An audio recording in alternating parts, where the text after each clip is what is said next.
যেটা আমাদের জীবনে পরিবর্তন দিয়েছে, তার পেছনে আমাদের ছোটাটাও পরিবর্তন ঘটে গেছে। কারণ আমাদের মানব দেহের ক্ষেত্রে আজকে ছোটার এমন কোনো পথ আমরা ছুটতে পারি না।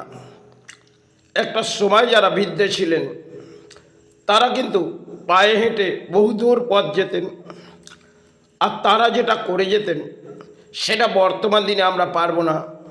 তারা কর্মের পেছনে একটা লড়াই করতে যেতেন, ছুটে যেতেন। সবাইয়ের আবেগ হয়তো আমাদের কিছু এসে গেছে, কেন একটা হাতের মধ্যে ইন্টারনেট, আর তার মধ্যে আমাদের যে সময়ের একটা পরিবর্তন, যেরকম আমাদের বস্ত্রটাও পরিবর্তন। আজকে দেখবেন বস্ত্রটা নিয়ে আমরা খুব উন্মাদ হয়ে থাকি, কিন্তু সবার আবেগগুলো যারা দিয়েছিলেন সেগুলো ধর্মের কিছু আশ্রয় দিয়েছিলেন, সেটাও আমরা পরিবর্তন করে ফেলেছি। সমস্ত জিনিসটা যেন আজকে পরিবর্তন। একটা সময় আমাদের এতটা কর্মের পেছনে ছোটার কাজ ছিল, আজকে বসে থেকে একটা কর্ম হয়ে যায়। কেন বসে বসে বহু মানুষ দেখবেন সঞ্চয়ের পথ খোঁজে, আজকে বসে কাজ। আর তার মধ্যে নারীরও দেখবেন বাংলায় যে একটা সবাই আবেগ ছিল সেটা হারিয়ে গেছে। কেন নারীর একটা ফ্যাশন মডেল, এবং বর্তমান সময়টা নারী এই বস্ত্রটি ছেড়ে দিলেন বাংলার, যেটা হয়তো তারা সবাইয়ের যেটা নারীদের একটা পুরুষের জন্যে মর্যাদা দিয়েছিলেন সেটা বাংলা থেকে আস্তে আস্তে সরে গেলেন। আর বাংলায় হয়তো দেখবেন একটা সময় যারা ধর্ম জাগিয়ে গেলেন সেটাও সময়ের আবেগ হারিয়ে ফেলেছি। কারণ এটা সময়ের অঙ্কেরই খেলা, আর সময় যে পরিস্থিতিতে আমাদের ধর্ম নিয়ে উত্তাল হচ্ছে সেটাও একটা সময়ের খেলা। কারণ আমরা সবাই সাথে সাথে বহু কিছু পেয়ে গেছি, আমরা ভাবছি আমরা যেটা পেয়েছি বড় আনন্দ লাগছে, কিন্তু বহু মানুষ দেখবেন এই ফোনটি নিয়ে সর্বসময় ব্যাখ্যা করে যাচ্ছে, কিন্তু মাথার মধ্যে যেন কোনো একটা লজিক ঢুকে গেছে, যেটাই বর্তমান দিনে আমাদের ফোন, সেটা মানুষকে একটা পাগল করে দিয়েছে।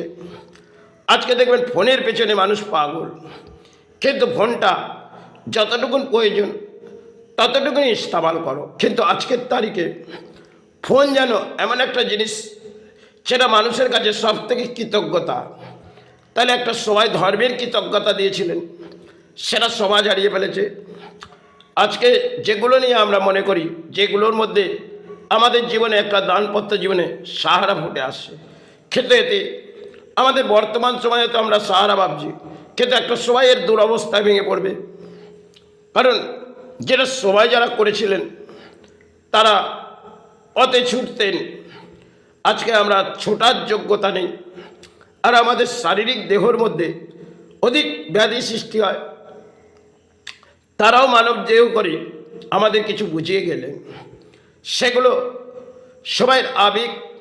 বহু যারা চলে গেছেন তারা পথ ছুটতেন, আর কখনো দেখবেন তাদের খালি পায়েও তাদের মধ্যে একটা মনের মধ্যে একটা শক্তি সঞ্চয় ছিল, যেই পথটা আমি ছুটে যাব।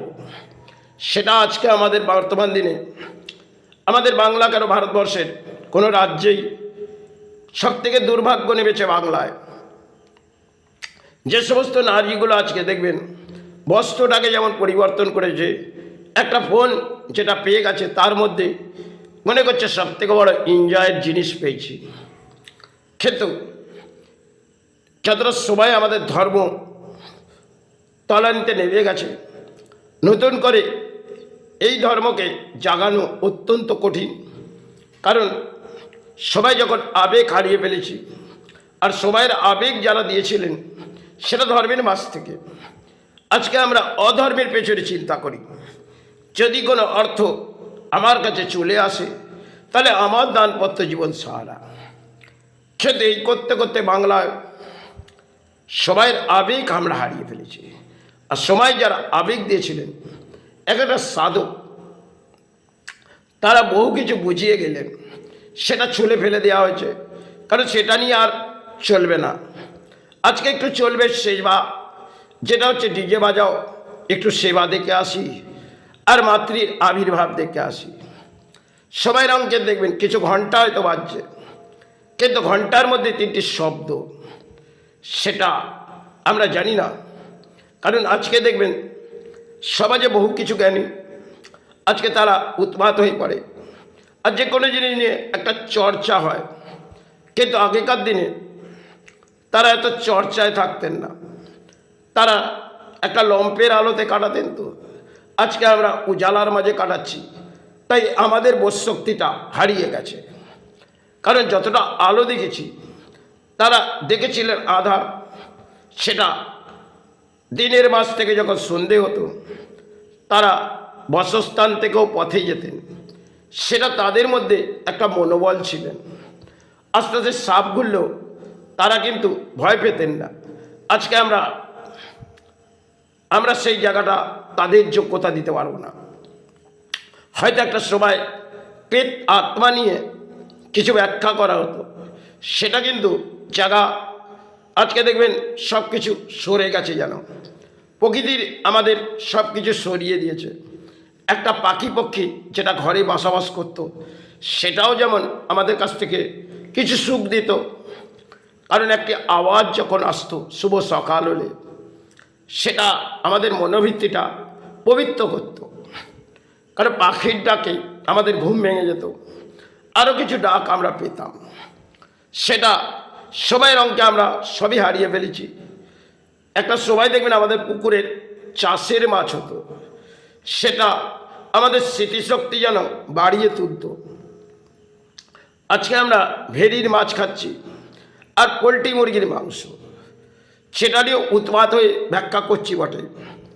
কিন্তু সবাই যারা বসস্থানে দেখবেন ফসল ফলাতেন, তারা পারিশ্রমিক করতেন। কারণ প্রতিটি বসস্থানে দেখবেন একটু করে সম্পত্তি ছিল, আর কিছু করে তাতে ফসল ফলানো হতো। তারা কোদাল চালাতেন, সেগুলো তারা অর্থ নিয়ে এত চিন্তা করতেন না, তারা সবসময় কর্মের পেছনে ছুটতে।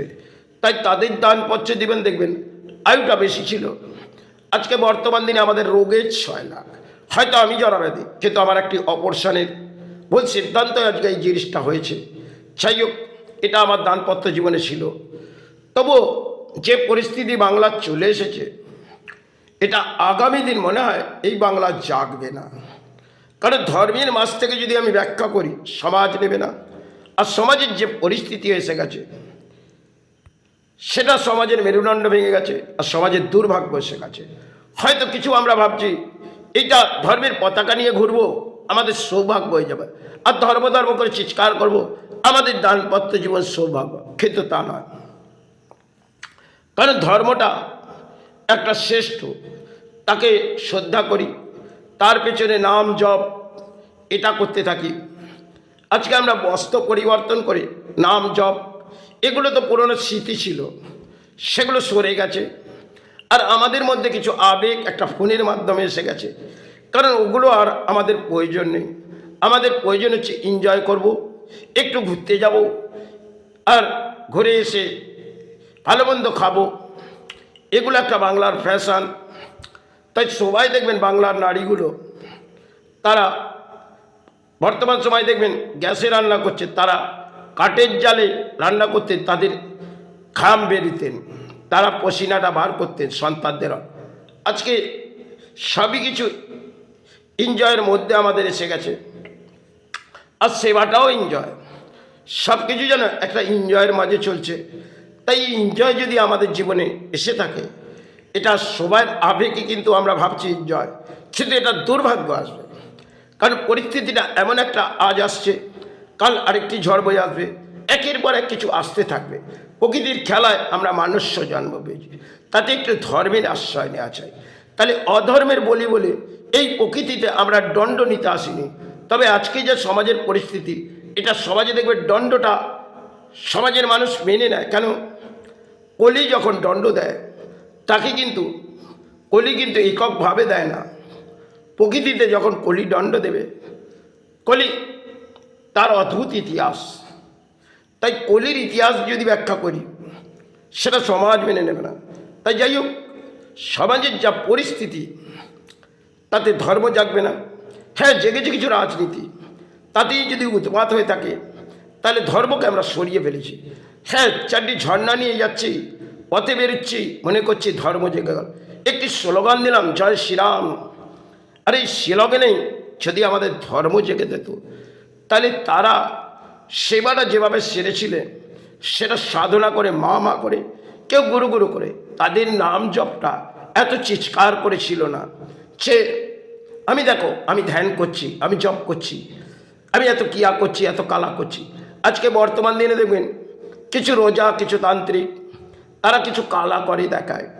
আজকে আমরাও কিছু কালা করছি এই সমাজে, দেখবেন তারাও যেমন কিছু কালায় বসে পড়েছে, আর আমাদের সমাজের মানুষও বসে পড়ে। তাই সমাজের পরিস্থিতিটা যে জায়গায় আগামী জেনারেশন চলে আসবে, তার সমাজ বুঝে উঠবে না। তবে সমাজের মেরুদণ্ড তো ভেঙে গেছে, নতুন করে এই সমাজ যে জায়গায় চলে এসেছে তাতে জাগবে না। কেন একটা সময় সাধনা থেকে বলা হয়েছিল ধর্মের আশ্রয় নাও।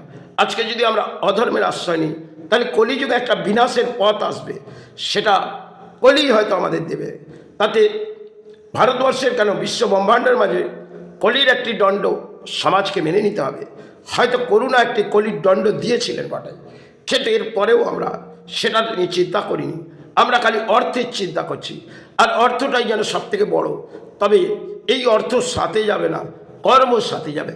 তবে একটু নাম জপ ধ্যান, এগুলো তো সময়ের আবেগ তারা দিয়েছিল, সেগুলোকে আমরা ফেলে দিয়েছি। আর সেটা নিয়ে কিছু একটা সেবায় গেলাম, কিছু ফুল পুষ্প দিলাম, তাতে সমাজ লুটেও এই চলছে সমাজে। তবে এই অবস্থায় যে সমাজ চলছে, তাতে আগামী জেনারেশনটা সমাজের কিন্তু দুর্ভাগ্য। কেন এত কিছু ব্যাখ্যা আমার বলা যায় না, তবু আমার শেষ লড়াই। এটা আমি কোনো শিক্ষিত সমাজ নয়, তবে যেটুকুন ভাবলাম এটা ব্যাখ্যা দিলাম। সমাজ নাও নিতে পারে, তবে এটা আমার আত্মাবৃত্তি দেওয়া যে আমি হয়তো বহু সময় কাটিয়ে দিয়েছি, আজ আছি তো কাল হয়তো যেতেই হবে। কারণ পালা কীর্তন, এটা একটা নগর পালা কীর্তন করতে এসেছি, তাতে আমাকে যেতেই হবে। হয়তো পালা কীর্তন শেষ হয়ে যাবে, আমাকে তো যেতেই হবে। দূর পথ এসেছি, ফিরে তো যেতেই হবে। তাই এসেছি মাতৃচরণে, গুরুচরণে, কাল হয়তো ফিরে যাব। এটাই কামনা করে শেষ করলাম। জয় গুরু, জয় গুরু।